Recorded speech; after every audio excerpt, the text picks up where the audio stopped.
Hi everyone. आज हम एक नया कॉन्सेप्ट स्टार्ट कर रहे हैं क्लास 12th अकाउंटेंसी के अंदर। क्या कॉन्सेप्ट है हमारा बेटा? आज का कॉन्सेप्ट रहेगा पार्टनरशिप। पार्टनरशिप होती क्या है, इसके बेसिक फंडामेंटल्स क्या हैं, और पार्टनरशिप स्टार्ट करने का मेन रीजन क्या है बेटा आज के वीडियो सेशन में। क्योंकि आप लोगों ने देखा होगा क्लास 12th अकाउंटेंसी के अंदर 80 मार्क्स का एग्जाम आता है। 80 मार्क्स का जो प्रैक्टिकल एग्जाम आता है उसमें बेटा 30 मार्क्स की इंडिविजुअल पार्टनरशिप आती है। तो बेटा सबसे बड़ा स्कोरिंग आपका चैप्टर है पार्टनरशिप फंडामेंटल्स के बारे में हम डिस्कस करेंगे। क्योंकि पूरी पार्टनरशिप टोटली मिलाकर 30 मार्क्स की है आपकी, तो फंडामेंटल्स हमारे क्लियर होने चाहिए। आइए स्टार्ट करते हैं बेटा फंडामेंटल्स के बारे में कि पार्टनरशिप होती क्या है। फर्स्ट ऑफ ऑल, इस पार्टनरशिप की रिक्वायरमेंट क्यों हुई, हम पार्टनरशिप ही क्यों पढ़ रहे हैं। 11th क्लास में हमने सोल प्रोप्राइटरशिप पढ़ा था। सोल प्रोप्राइटरशिप में बेटा हमने क्या पढ़ा था? एक इंडिविजुअल ओनर, एक अकेला मालिक, यही पढ़ा था हमने। उसके सारे प्रॉफिट्स होते हैं, सारे लॉसेस वो खुद से बियर करता है, डिसीजन मेकर खुद होता है वो इंडिविजुअली, ऑन कंट्रोल होता है उसका पूरे बिजनेस एक्टिविटीज के ऊपर। तो बेटा जब बिजनेसमैन ने बिजनेस स्टार्ट किया था तो बेटा क्या बनाते थे हम? Trading and profit and loss account बनाते थे। इस तरह से बनाते थे बेटा। आइए देखते हैं, हम बनाते थे बेटा प्रॉफिट एंड लॉस अकाउंट जब हम सोल प्रोप्राइटरशिप पढ़ते थे। तो प्रॉफिट एंड लॉस अकाउंट में यहां क्या लिखते थे बेटा? हम बाय ग्रॉस प्रॉफिट लिखते थे बेटा, by all incomes indirect basis पे जो भी हमारी इनकम होती थी वो सारी लिखते थे। यहां पर सारे एक्सपेंसेस को लिखते थे, टू ऑल एक्सपेंसेस, यही लिखते थे ना बेटा।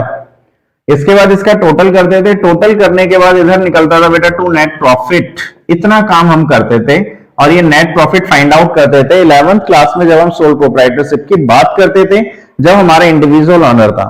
लेकिन बेटा प्रॉफिट एंड लॉस अकाउंट से हमने प्रॉफिट्स तो निकाल लिए, लेकिन जब हम पार्टनरशिप की बात कर रहे हैं, पार्टनरशिप की रिक्वायरमेंट क्यों है? सोल प्रोप्राइटरशिप में एक इंडिविजुअल ओनर था, अकेला मालिक था, उसके पास कैपिटल लिमिटेड थी, उसे कैपिटल की जरूरत थी अपने बिजनेस को एक्सपेंड करने के लिए। तो कैपिटल कहां से आएगी बेटा? जब हमने अपनी फर्म को सोल प्रोप्राइटरशिप से हमने अपने आप को किसमें कन्वर्ट कर लिया? पार्टनरशिप में। किसमें कन्वर्ट किया? पार्टनरशिप में। पार्टनरशिप होती क्या है बेटा? एक छोटा सा एक कॉन्सेप्ट याद रखना, पार्टनरशिप कम से कम 2 पर्सन से स्टार्ट करते हैं। कितने? कम से कम 2 पर्सन। और किसी भी लीगल बिजनेस को स्टार्ट करने के लिए कोई भी पार्टनरशिप 2 पर्सन के बीच की जाए वो बेटा क्या कहलाती है? हमारी पार्टनरशिप कहलाती है। एक डेफिनेशन से स्टार्ट करते हैं बेटा। यहां लिखा हुआ है a partnership is a formal arrangement. A partnership is a formal arrangement by 2 or more parties. 2 or more parties means minimum 2 person होने चाहिए बेटा पार्टनरशिप के अंदर, to manage and operate a business and share its profit. पूरे business को operate करने के लिए और प्रॉफिट्स को डिस्ट्रीब्यूट करने के लिए कम से कम 2 पर्सन होने चाहिए। और मैक्सिमम कितने होने चाहिए बेटा? 50। तो बेटा फर्स्ट इसमें कॉन्सेप्ट क्या आता है पार्टनरशिप का कि सर पार्टनरशिप में मिनिमम नंबर ऑफ पार्टनर्स होने चाहिए 2 और मैक्सिमम कितने होने चाहिए बेटा? मैक्सिमम नंबर ऑफ पार्टनर्स ये होने चाहिए बेटा 50। ये हमारी नंबर्स की बात आ गई, क्योंकि हमारा बेटा 1 मार्क्स का क्वेश्चन आ जाता है कि मैक्सिमम नंबर ऑफ पार्टनर्स कितने होते हैं पार्टनरशिप के अंदर। तो बेटा ध्यान रखना, यदि हम मिनिमम की बात करते हैं तो मिनिमम नंबर ऑफ पार्टनर्स होते हैं 2, और जब हम मैक्सिमम की बात करते हैं बेटा तो मैक्सिमम कितने होते हैं? 50 होते हैं। अकॉर्डिंग टू कंपनीज एक्ट, यहां मैंने लिखा बेटा अकॉर्डिंग टू कंपनीज एक्ट 2013। बेटा कंपनीज एक्ट 2013 के अंदर डिसाइडेड है, पहले से लिखा हुआ है कि हमारे मैक्सिमम नंबर ऑफ पार्टनर कितने होने चाहिए? 50। मींस बेटा सोल प्रोप्राइटरशिप से जैसे हमने पार्टनरशिप में कन्वर्ट किया तो कैपिटल की प्रॉब्लम ऑलमोस्ट सॉल्व हो गई। सोल प्रोप्राइटरशिप में कितने मालिक थे? 1। लेकिन जैसी पार्टनरशिप आई तो पार्टनरशिप में कम से कम तो 2 मालिक हुए और ज्यादा से ज्यादा कितने हो गए? 50 मालिक हो गए, 50 ऑनर्स हो गए। प्रॉफिट डिस्ट्रीब्यूट होगा जितने मेंबर्स होंगे पार्टनरशिप के अंदर, मिनिमम 2 और मैक्सिमम 50। क्लियर है बेटा? अब बात ही आती है सर पार्टनरशिप तो हमने स्टार्ट कर ली, पार्टनरशिप का एक मेन मोटिव होना चाहिए, मींस वो लीगल होनी चाहिए, इलीगल नहीं होनी चाहिए। मान लो किसी ने स्मगलिंग का काम स्टार्ट किया मिस्टर एक्स और मिस्टर वाई ने मिलके, तो हम क्या उसे पार्टनरशिप कहेंगे? नहीं कहेंगे बेटा, क्योंकि हमें फर्स्ट वर्ड आ रहा है लीगल होनी चाहिए, इलीगल नहीं होनी चाहिए। पार्टनरशिप के बारे में ये तो क्लियर हो गया कि पार्टनरशिप क्या होती है। कम से कम 2% से स्टार्ट करते हैं, ज्यादा से ज्यादा 50 कर सकते हैं अकॉर्डिंग टू कंपनीज एक्ट 2013। बेटा पार्टनरशिप का भी एक एक्ट होता है। पार्टनरशिप एक्ट क्या होता है बेटा? पार्टनरशिप एक्ट, यदि हम पार्टनरशिप एक्ट की बात करते हैं तो बेटा कौन सा एक्ट होता है? क्योंकि यहां तो हमने पढ़ा अकॉर्डिंग टू कंपनीज एक्ट 13 हमारे मिनिमम नंबर और मैक्सिमम नंबर ऑफ पार्टनर इतने होने चाहिए, लेकिन बेटा पार्टनरशिप एक्ट होता है हमारा इंडियन पार्टनरशिप एक्ट। यहां लिखते हैं बेटा Indian Partnership act 1872, sorry partnership Act 1932। Indian Partnership act कौन सा होता है बेटा? 1932। क्लियर है? अकॉर्डिंग टू कंपनीज एक्ट हमने minimum and maximum number of partner पढ़े, और जब हम पार्टनरशिप एक्ट की बात करते हैं तो बेटा इंडियन पार्टनरशिप एक्ट 1932 के अकॉर्डिंग पार्टनरशिप के अंदर क्या क्या कंटेंट लिखा होता है, पार्टनरशिप डीड क्या होती है, पार्टनरशिप एग्रीमेंट क्या होते हैं, इन सभी के बारे में स्टार्टअप करते हैं। बेटा देखें, मैंने कहा कि ठीक है सर हमारी पार्टनरशिप बन गई, तो बेटा पार्टनरशिप बन गई, पार्टनरशिप का मेन कॉन्सेप्ट आता है कि वो रिटर्न में होनी चाहिए या ऑरल होनी चाहिए according to Indian Partnership Act 1932। तो बेटा पार्टनरशिप, यहां मैं लिखता हूं बेटा पार्टनरशिप जो मैंने बनाई, पार्टनरशिप के अंदर पार्टनरशिप डीड बनती है। डीड को क्या बोलते हैं बेटा? एग्रीमेंट बोलते हैं। क्या बोलते हैं? एग्रीमेंट बोलते हैं। जो पार्टनरशिप डीड होती है, पार्टनरशिप एग्रीमेंट होता है, वो बेटा रिटर्न में भी हो सकता है और ऑरल भी हो सकता है। क्या लिखा बेटा मैंने? कि ये रिटर्न में भी हो सकता है और ऑरल भी हो सकता है। ये ऑप्शनल होता है बेटा। क्या होता है? ऑप्शनल होता है। हम इसे रिटर्न में भी रखते हैं और ऑरल भी। बेटा रिटर्न में ही क्यों रखा जाता है? रिटर्न में रखा जाता है मींस कोई एक पार्टनर, हमने फॉर एग्जांपल एज्यूम किए दो पार्टनर है हमारे, partner X and partner Y. Partner X and partner Y दो पार्टनर हैं। मान लो पार्टनर वाई ने कोई फ्रॉड किया, यदि हमने रिटर्न में पार्टनरशिप डीड बनाई हुई है तो बेटा हम उस पर केस फाइल कर सकते हैं यदि कोई फ्रॉड करता है या कोई इलीगल एक्टिविटी करता है तो। लेकिन यदि हमने ऑरल में पार्टनरशिप डीड बनाई है तो उस कंडीशन में क्या हम कोई केस फाइल कर पाएंगे? नहीं कर पाएंगे। इसलिए बेटा पार्टनरशिप डीड रिटर्न में लिखी जाती है, कंपल्सन नहीं है, बार बार बोल रहा हूं कंपल्सन नहीं है, ऑप्शनल है बेटा पार्टनरशिप डीड का। अब बात ये आती है कि सर पार्टनरशिप डीड में क्या क्या कंटेंट लिखा जाता है, ये डिस्कस करते हैं बेटा पार्टनरशिप डीड का। इसे रफ कर रहा हूं, इसका स्क्रीनशॉट ले लेना बेटा या नोट डाउन कर लो। देखिए बेटा हम डिस्कस करते हैं पार्टनरशिप डीड के बारे में कि पार्टनरशिप डीड में क्या क्या कंटेंट लिखा जाता है। यहां लिखता हूं बेटा मैं, देखिए यहां मैंने लिखा पार्टनरशिप डीड, पार्टनरशिप डीड। इसके बारे में मैंने बोला बेटा कि ये रिटर्न भी हो सकती है और ऑरल भी हो सकती है। ये क्या है बेटा? ऑप्शनल है। क्या है? ऑप्शनल है। यहां तक क्लियर है बेटा? ये बातें मैंने लिखी है। क्या क्या बात लिखी? कि जो हमारी पार्टनरशिप डीड होती है, पार्टनरशिप डीड बेटा फर्स्ट तो हमारी रिटर्न हो सकती है, सेकंड हमारी ऑरल भी हो सकती है। ये ऑप्शनल है, कंपल्सन नहीं है कि इसे रिटर्न में रखा जाए। इतनी बार डिस्कस की थी। बात ये आ रही थी बेटा कि पार्टनरशिप डीड या एग्रीमेंट तो बना लिए सर, उनमें कौन कौन सी बातें लिखी जाएंगी? देखिए नंबर फर्स्ट पे, फर्स्ट बेटा क्या बात लिखी जाती है? Name and address of the firm. Name and address of the firm. जो बेटा हमने फर्म स्टार्ट की है उसका नेम लिखा जाएगा और उसका एड्रेस लिखा जाएगा। क्लियर? हमने जो फर्म स्टार्ट की है उसका नेम एड्रेस लिखा जाएगा। सेकंड लिखा जाएगा बेटा name and address of the partner. क्या लिखा जाएगा बेटा? Name and address of the partners. Clear है बेटा यहां तक? Name and address of the partners. Next क्या लिखा जाएगा बेटा? नेक्स्ट लिखा जाएगा salary to a partner. Salary to a partner. क्या पार्टनर्स को सैलरी दी जाएगी इसके बारे में लिखा होगा। यदि डीड कहती है कि पार्टनर्स को सैलरी दी जाएगी काम करने पर तो बेटा दी जाएगी। सैलरी के बाद पार्टनर्स ने कितनी कितनी कैपिटल कंट्रीब्यूट की है वो लिखा हुआ जाता है, वो लिखा जाता है कितनी कैपिटल किस पार्टनर की है, उस कैपिटल के ऊपर क्या इंटरेस्ट मिलेगा, इंटरेस्ट ऑन कैपिटल, क्या उस कैपिटल के ऊपर इंटरेस्ट मिलेगा वो भी लिखा जाएगा, क्या रेट ऑफ इंटरेस्ट होगा।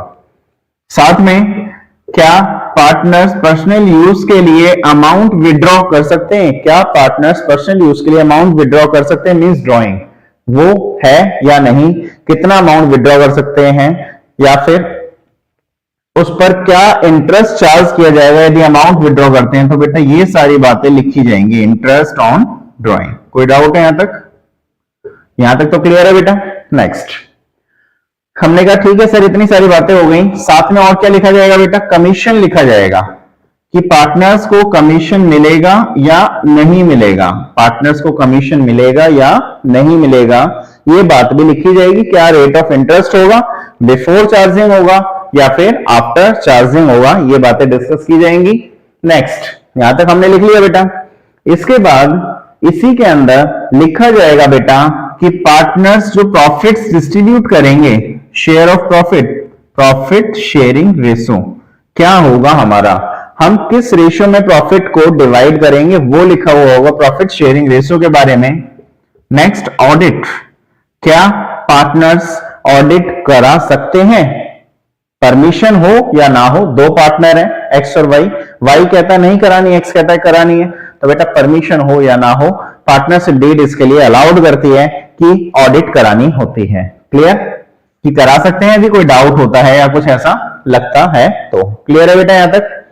बेटा बहुत सारी चीजें हैं इसमें, पार्टनर्स का एडमिशन होगा नहीं होगा, दोनों पार्टनर्स ही यदि ओके करते हैं तो बेटा पर एडमिशन हो जाएगा यदि फर्म में दो पार्टनर हैं तो। एक गार्नर वर्सेस मर्रे है बेटा कि गार्नर वर्सेस मर्रे का रूल लगेगा या नहीं लगेगा, उस रूल के अकॉर्डिंग हम कोई भी लॉसेस होंगे किस रेशो में डिवाइड करेंगे। ये सारी बातें बेटा किस में लिखी जाती हैं, पार्टनरशिप डीड के अंदर लिखी जाती हैं। पार्टनरशिप डीड का क्या होता है, कंटेंट होता है। आगे देखते हैं बेटा, जिस क्वेश्चन में पार्टनरशिप डीड होती नहीं, जिस क्वेश्चन में कोई एग्रीमेंट नहीं बना होता, मान लो दो फॉर्म स्टार्ट हो, एक फॉर्म स्टार्ट की पार्टनर एक्स और वाई ने मिलकर और कोई डीड नहीं बनाई, जब डीड नहीं बनाई, जब कोई एग्रीमेंट नहीं बनाया तो उसके अकॉर्डिंग क्या रूल्स एंड रेगुलेशन एप्लीकेबल होंगे उसके बारे में डिस्कशन करते हैं। इसका स्क्रीनशॉट ले लीजिए बेटा, डिस्कस करते हैं फ्रेंड। ले लिया स्क्रीनशॉट, आगे देखते हैं बेटा। यहां लिखता हूं बेटा मैं, इन द एब्सेंस, हम फंडामेंटल की बात कर रहे हैं, फिलहाल फंडामेंटल पढ़ रहे हैं। देखिए यहां लिखते हैं इन द एब्सेंस ऑफ, यहां लिखा बेटा मैंने in the absence of partnership deed, in the absence of partnership deed, जब पार्टनरशिप डीड का बेटा एब्सेंस है तो क्या रूल्स एंड रेगुलेशन एप्लीकेबल होंगे, उनके बारे में डिस्कशन किया जाएगा। फर्स्ट तो बेटा सबसे पहले याद रखना है आपको profit sharing ratio, profit sharing ratio, profits को किस रेशो में डिवाइड किया जाएगा बेटा, प्रॉफिट्स को डिवाइड किया जाएगा इक्वली, क्या डिवाइड किया जाएगा, इक्वली डिवाइड किया जाएगा। हमने लिखा कि profit sharing ratio equally divide होंगे। क्लियर है यहां तक? नेक्स्ट बात की जाती है बेटा इंटरेस्ट ऑन कैपिटल की, इंटरेस्ट ऑन कैपिटल, क्या कैपिटल के ऊपर इंटरेस्ट दिया जाएगा, तो बेटा कैपिटल के ऊपर इंटरेस्ट नहीं दिया जाएगा, ये ध्यान रखना। क्लियर है? कैपिटल के ऊपर इंटरेस्ट नहीं दिया जाएगा। फॉर एग्जांपल ये हमारी फर्म है, या मैंने बेटा फर्म बनाई, फर्म का नाम रखा मैंने XYZ, फर्म का नाम है बेटा मेरा XYZ, इसमें तीन पार्टनर काम कर रहे हैं, तीनों पार्टनर्स ने, partner X, partner Y, partner Z, तीन पार्टनर वर्क कर रहे हैं, तीनों पार्टनर्स की ये फर्म है, XYZ के नाम से इन्होंने फर्म स्टार्ट की। अब X ने भी कैपिटल लगाई, Y ने भी कैपिटल लगाई, Z ने भी कैपिटल लगाई, तीनों पार्टनर्स ने कैपिटल लगाई बेटा और फर्म स्टार्ट कर दी। अब फर्म की ड्यूटी बनती है, यदि डीड या एग्रीमेंट कहता है कि कैपिटल के ऊपर इंटरेस्ट देना है तो बेटा दिया जाएगा, लेकिन जब एब्सेंस वर्ड लिखा हुआ आ जाए, ये एब्सेंस लिखा हुआ आ जाए तो बेटा ये जो फर्म है ना हमारी, ये कैपिटल के ऊपर इंटरेस्ट नहीं देगी, ये कैपिटल के ऊपर इंटरेस्ट नहीं देगी, इंटरेस्ट नहीं देगी, इंटरेस्ट नहीं दिया जाएगा। क्लियर है यहां तक? नेक्स्ट इंटरेस्ट ऑन कैपिटल के बाद बेटा हम डिस्कस करते हैं इंटरेस्ट ऑन ड्राइंग। क्या बेटा? Interest on drawing. क्या ड्राइंग के ऊपर इंटरेस्ट चार्ज किया जाएगा? यस और नो? क्या ड्राइंग के ऊपर इंटरेस्ट चार्ज किया जाएगा? सर नहीं किया जाएगा। ड्राइंग के ऊपर इंटरेस्ट चार्ज नहीं किया जाएगा, ऐसा ध्यान रखना बेटा। ड्राइंग के ऊपर इंटरेस्ट चार्ज नहीं किया जाएगा, ठीक है। इसके बाद इंटरेस्ट ऑन लोन का डिस्कशन करते हैं बेटा। यहां मैं बात करता हूं इंटरेस्ट ऑन लोन। लोन के ऊपर बेटा इंटरेस्ट दिया जाएगा। कितना दिया जाएगा? थर्ड पार्टी लोन माना जाएगा, तो बेटा इसके ऊपर ध्यान रखना 6% पर एनम के अकॉर्डिंग इंटरेस्ट पे करोगे आप। 6% पर एनम के अकॉर्डिंग इंटरेस्ट पे किया जाएगा। क्लियर है यहां तक? नेक्स्ट मेनली हमने बातें पढ़ ली बेटा। PSR, interest on capital, interest on drawing, interest on loan. Next आता है सैलरी कमीशन। सैलरी कमीशन कोई भी जो पार्टनर्स को मिल रहे हैं बेनिफिट्स, क्या वो दिया जाएगा? तो बेटा जब क्वेश्चन में एब्सेंस है तो सैलरी कमीशन नहीं दिया जाएगा। याद रहेगा, सैलरी कमीशन नहीं दिया जाएगा। नेक्स्ट आता है बेटा ऑडिट हम करा सकते हैं एब्सेंस की कंडीशन में भी।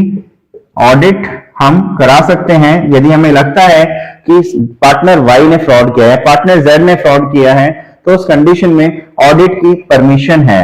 ऑडिट की परमिशन है। ऑडिट के लिए कोई मनाही नहीं है, चाहे एब्सेंस हो या डीड, दोनों में सेम रहेगी। पार्टनरशिप डीड पे अलाउड करता है ऑडिट के लिए, लेकिन डीड बनी भी ना हो, यदि लगता है फर्म को कि किसी एक पार्टनर ने फ्रॉड किया है, तो उस कंडीशन में बेटा ऑडिट करा सकते हैं।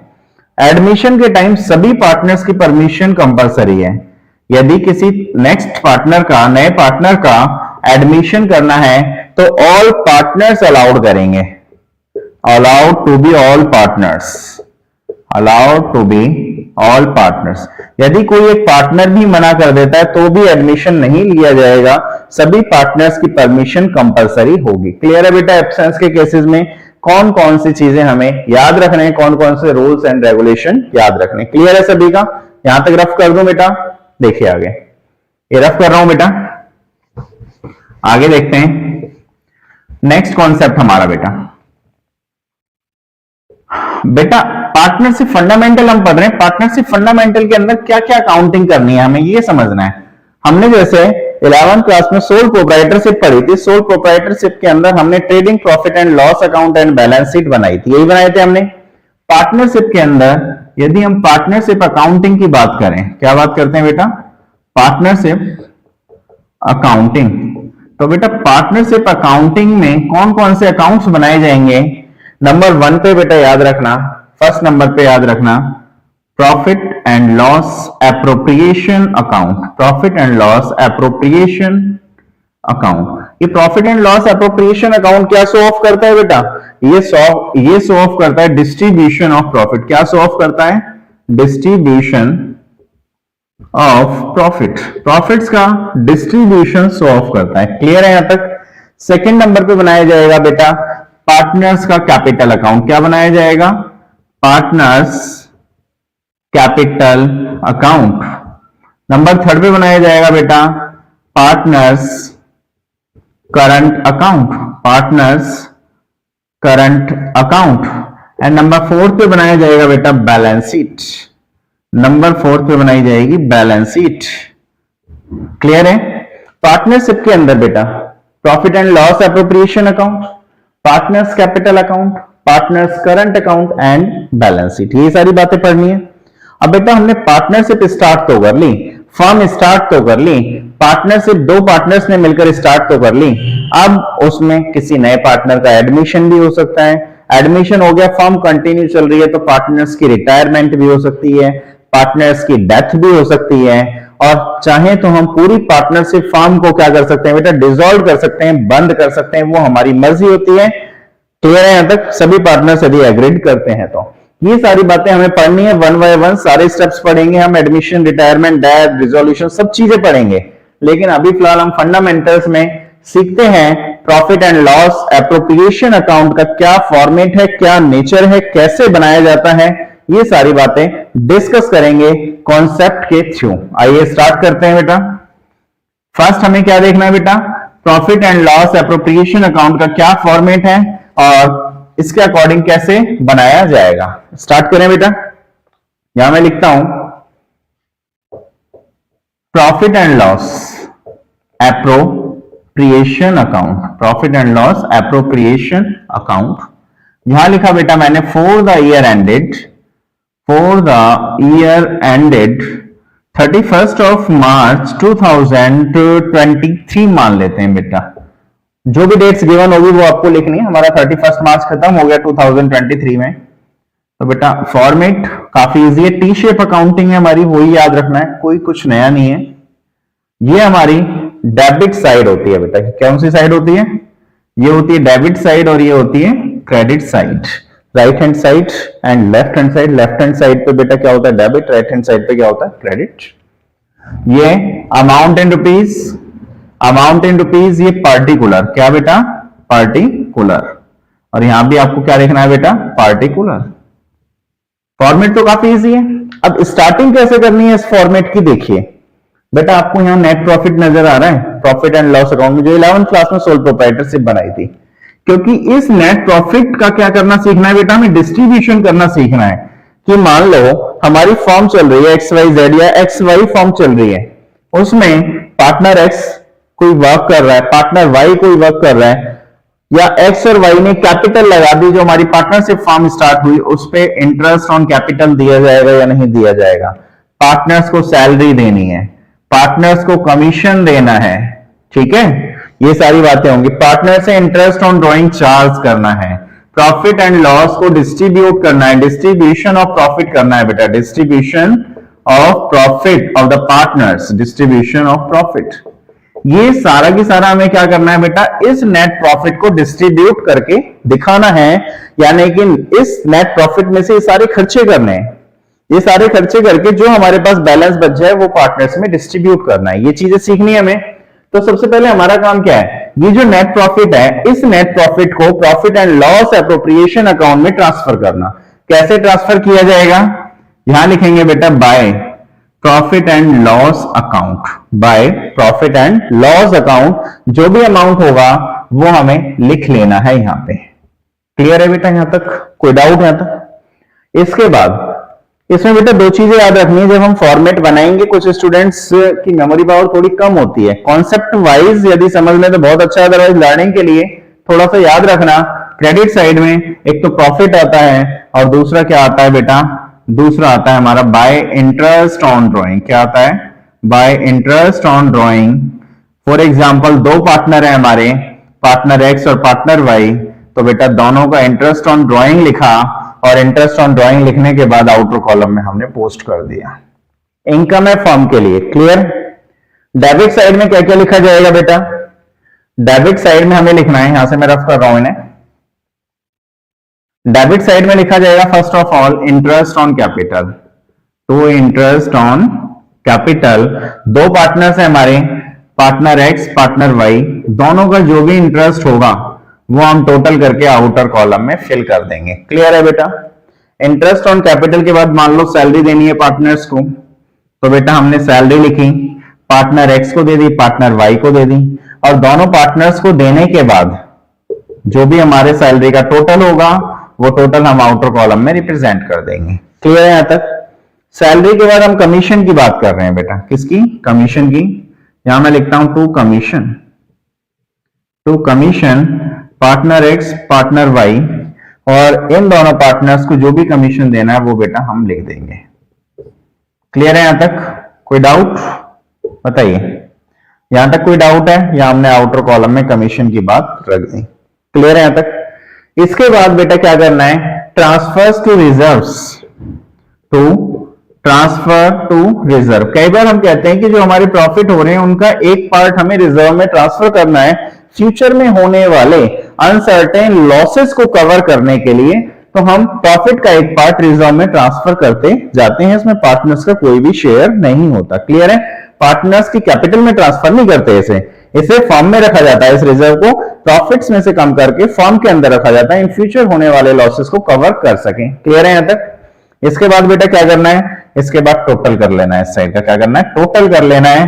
टोटल करके जो भी आए इसे लेस कर देना है और यहां लिख देना है to profit transfer, to profit transfer partner X partner Y के बीच में हमने प्रॉफिट्स को ट्रांसफर कर दिया बेटा।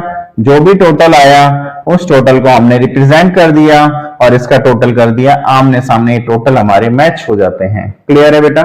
फॉर्मेट क्लियर है? इस फॉर्मेट में सबसे पहले ये सीखना है कि सर हमने profit and loss appropriation account तो बना लिया, लेकिन इसका नेचर क्या होता है? तो बेटा याद रखना, profit and loss appropriation account का जो नेचर होता है वो होता है बेटा नॉमिनल। कौन सा होता है बेटा?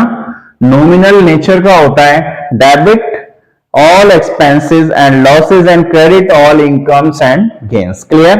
Profit and loss appropriation account बनाया जाता है पार्टनर्स के प्रॉफिट्स को डिस्ट्रीब्यूट करने के लिए। प्रॉफिट एंड लॉस अकाउंट बनाया जाता था एक इंडिविजुअल ऑनर का प्रॉफिट फाइंड आउट करने के लिए। इस प्रॉफिट एंड लॉस के बाद हमें रिक्वायरमेंट हुई, जैसे हम पार्टनरशिप में कन्वर्ट हुए, profit and loss appropriation account बनाने के लिए। तो profit and loss appropriation account क्या डिस्ट्रीब्यूट करता है बेटा? प्रॉफिट्स को डिस्ट्रीब्यूट करता है, जो कि यहाँ पे करके दिखाया गया है। यहाँ दिखाया गया है ना बेटा, टू प्रॉफिट ट्रांसफर। जो भी हमें प्रॉफिट्स आए वो हमने लिख दिए। क्लियर है यहाँ तक? कोई डाउट? आज की क्लास में बेटा यहाँ तक ही। नेक्स्ट वीडियो हम जल्दी ही लेकर आएंगे फंडामेंटल बेसिक कॉन्सेप्ट से रिलेटेड। ये हमारे बेटा क्या चल रहे हैं? पार्टनरशिप में ये हमारे चल रहे हैं बेटा फंडामेंटल। क्या चल रहे हैं? फंडामेंटल। जो भी हमारा पार्टनरशिप का फंडामेंटल है वो हम डिस्कशन कर रहे हैं। बेसिक कॉन्सेप्ट्स को वन बाय वन हम आगे डिस्कशन करेंगे। तो बेटा जब तक इससे रिलेटेड जो भी क्वेरी हो, पार्टनरशिप डीड समझना आई हो, एब्सेंस समझना आया हो या फॉर्मेट में कोई डाउट हो, तो बेटा कमेंट सेक्शन में जरूर बताना और इतना आप कर लेना। नेक्स्ट वीडियो में जल्दी ही लेकर आऊंगा। Okay students, thank you.